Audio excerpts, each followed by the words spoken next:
Greetings, friends. I am Katie, and I'm here to tell you a little bit about knitting and how you can get started on knitting. First, I'm going to tell you a little bit about my journey so you can see how your knitting journey might look. A lot of knitters learn to knit when they're little people, like 4 years old, 5 years old, somewhere in that range. I learned to knit in my 30s. I knit this beautiful scarf that is actually still in progress, because I haven't decided if this is the length that I want, which is one of the really awesome things. Once you get into knitting, you can knit something exactly as long as you want. And I still, you can see, haven't woven in the end yet either. So this is in progress, and I'm trying to decide if I want it a little bit longer or not. So I have it on this needle, and I can go back and add some more length if I want, or I can decide that this is perfect. We'll see. So as you look at this beautiful scarf, you think, oh, that's lovely. My first project didn't go quite that well. I started with a plain garter stitch scarf, which is just, I was gonna see if I had an example for you. Here's some garter stitch. It's just plain ribbing, like it's got the stitches that look kind of like little bumps, and it wasn't square. It was kind of diagonal and woppy jawed, and my mom has it now because it's the kind of thing that only a mom could love. So that was my first take at knitting. And now I knit socks a lot of the time. This is the sock that I knit. It's got this beautiful pattern. There's a chart. I knit this one as well.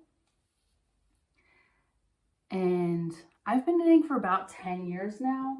But I'll tell you, the hardest part is at the very, very beginning, because you're learning to do something, you're fumbling with your hands, and it's clumsy, and you don't have the muscle memory yet. So it's hard at the beginning. But if you hang in there, you can get to the point where your muscles know the movements of the stitches, and you'll be good to go, and you can be a knitter for life. And it's really something that's good for, especially as you get older, keeping your mind active. So it's good stuff, and I highly recommend it. You will see yarn. I'm going to talk about this a little bit in a couple of different ways. You'll see it in hanks, which if you see these blue things in the background, those are all hanks of yarn. So these are hanks, and you actually open them up, and they are these big circles of yarn, and you can wind them. You can hand wind, or you can use a crank. There's actually a cake winder. But I like to hand wind them into balls of yarn. So I can knit from these, and it just really makes my brain happy to have these nice balls of yarn to knit from.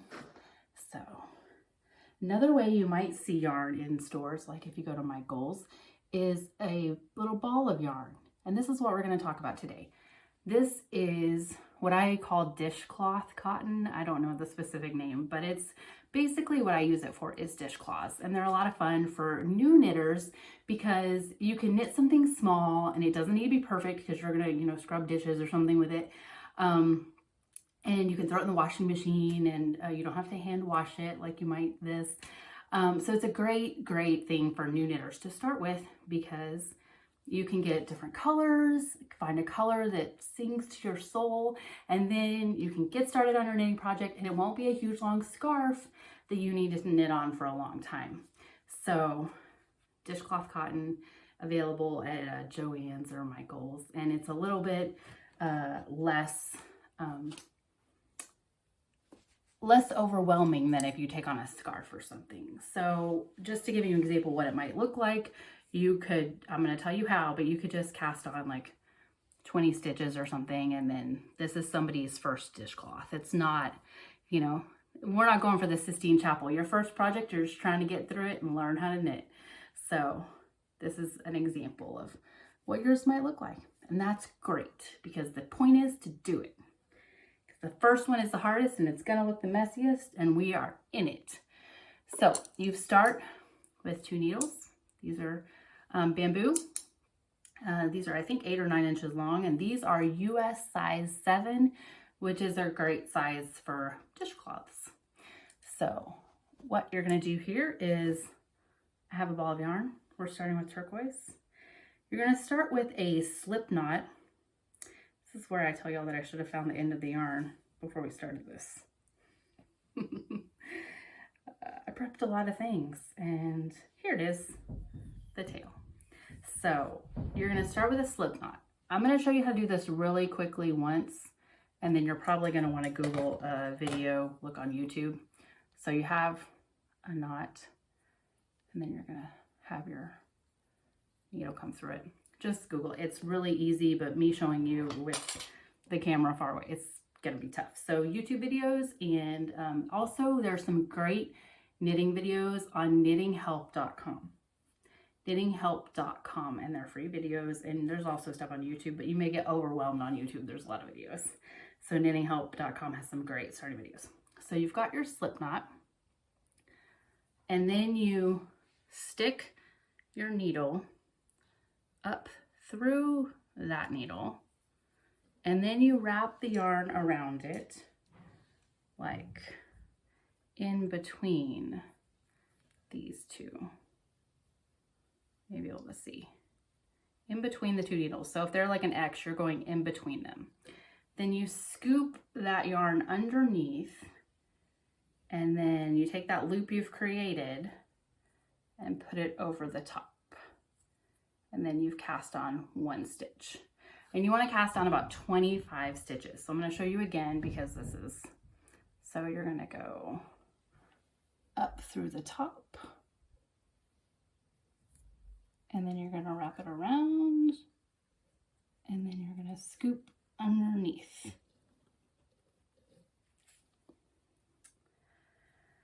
And then you're going to do that for like 25 stitches. So I'm going to cast on a few here. And this is called the knitted cast on. So it's great for starting something that's flat, like a dishcloth. And again, it's not meant to be perfect, your first project. The important thing is to keep going. So you just knit. Now keep in mind, I've done this for 10 years. So once you get your muscle memory, knitting is a great thing to do while you're waiting somewhere. You can knit, it's really portable. You've just got your little ball and your little needles. You can throw them right in your purse or whatever you need to do. I love it. It's helpful for calming people as well. Like it can help with your anxiety because it's very meditative. You just knit stitch after stitch after stitch, and you just keep going. And if you end up liking knitting, an alternative is crochet. I actually do both. So you can also look into that if you decide that you're a yarny person and you enjoy playing with string.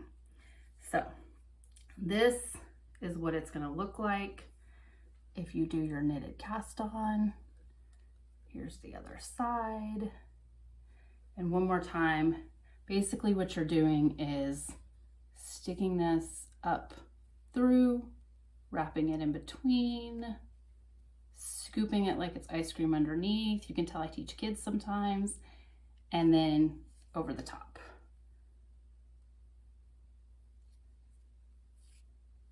And again, knittinghelp.com, their videos are going to be way better than this. I'm just here mainly to inspire you to knit, tell you you can do it, and tell you to hang in there. So that is a knitted cast on. And this is another washcloth, just to show you another one. These were knit by children. I'm going to show you a couple of different things here.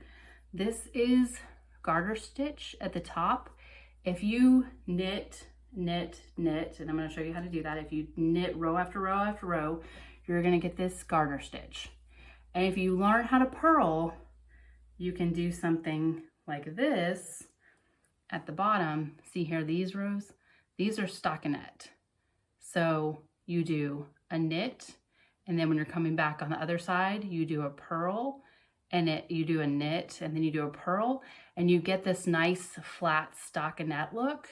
And basically what that means is that a knit stitch on the back is a purl. You can see all these purl bumps. So there are many things to learn about knitting. I'm still learning, it's 10 years later. But generally, once you start knitting and you've learned to cast on, and you learn the knit stitch, and you learn the purl stitch, and you learn to cast off, you are golden. Like, you're ready to go and you're a knitter. So it's not as overwhelming as it seems. Hang in there, you can do it.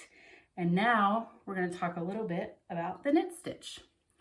So I've got my washcloth, and now I'm looking at these purl bumps, which means I knitted the last row and I have flipped the needle over.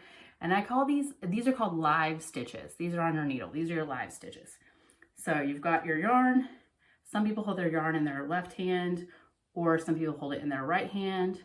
You can basically see which is more comfortable for you. There's no necessarily right or wrong way to hold the yarn. There are different techniques.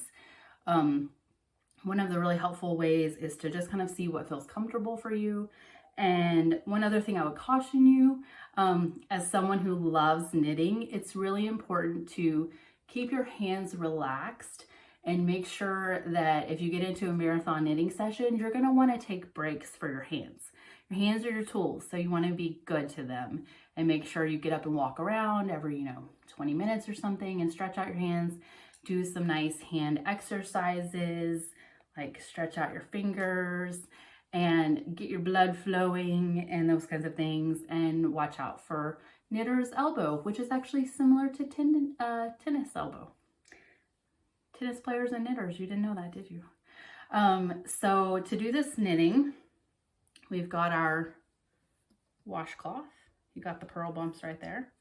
And you're going to, similar to when you're doing the knitted cast on, you're going to stick it up through that stitch. You're going to wrap it around and then scoop it underneath. And then pop it off. So I'm going to scoot around and see if we can get a better angle on this.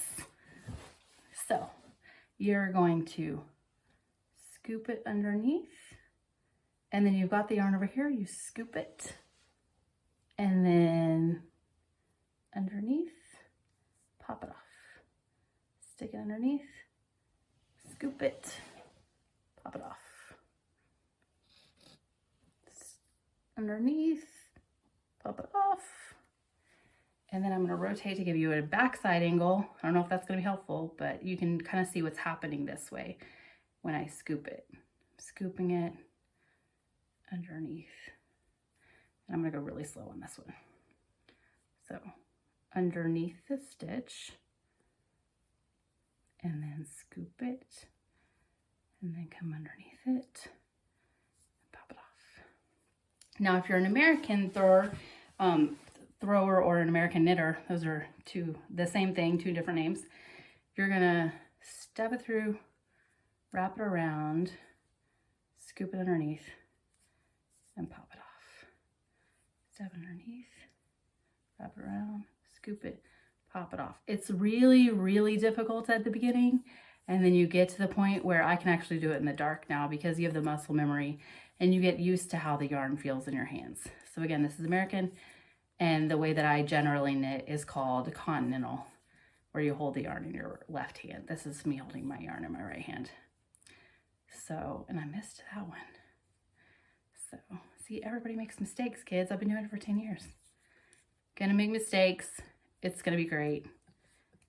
You're gonna have this beautiful washcloth, and this is the last stitch. So you knit it, and then you flip it over, and you do it all again. You start at here. This is why it's meditative, because you're just going to keep going until you decide that your washcloth is long enough. And then you're going to be ready to cast it off. So I showed you the knitted cast on, and I showed you how to knit. So you can just knit, knit, knit. That makes garter stitch. If you knit every row, you've made garter stitch. So you just keep going. And then if you get ready to cast it off, I'm going to show you how to cast off. So I'm going to show you how to cast off these two stitches at the end, just because I don't necessarily want to cast off this piece yet. I'm not done with it. I would like it to be a little bit longer of a washcloth, So let's say I want to cast off these 3 stitches. I'm going to knit one. Then I'm gonna knit the next one, Then I'm going to pull this second stitch over the first one. Then I'm going to knit this last one, and I'm going to be pulling this one over this last one. So you see here that I've turned 3 stitches into 1, and then I would just pull this tail through that 1 stitch, and I would have cast off those 3 stitches. I'm just going to pull this tail straight through this hole, and that would be a then I would have cast off all 3 of those stitches. So casting off, and there are just different kinds of cast off. There are stretchy casts off and different kinds. So that's another thing knittinghelp.com can help you with, or if you fancy YouTube, there are tons of knitting videos out there. Lots of us knitters, millions of knitters, and there are different techniques all over the world. You can find knitters from everywhere. It actually originated in the Middle East. People were traveling around there, and you think it would originate somewhere it's really cold, but they actually, the Arabic people invented it to be a very stretchy fabric. And I'm going to show you a little bit here. This is a sock that I'm knitting on right now.